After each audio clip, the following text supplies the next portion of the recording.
Hello everyone. Do you need to add extra baggage to your Delta Airlines booking? Do not worry, I will show you how to do it step by step in this video. So now let's get started. The first thing you need to do is visit the Delta Airlines website or mobile application if you have it and log in with your Sky Miles account or booking reference number. This will pull up your trip details.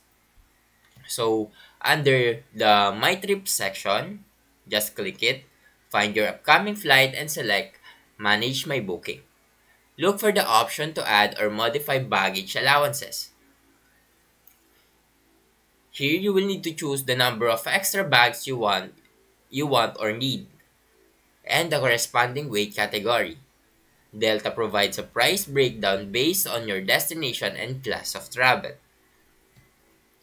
Now, after that, you will need to proceed to checkout, where you can pay for the additional baggage using your credit card, Sky Miles, or travel voucher.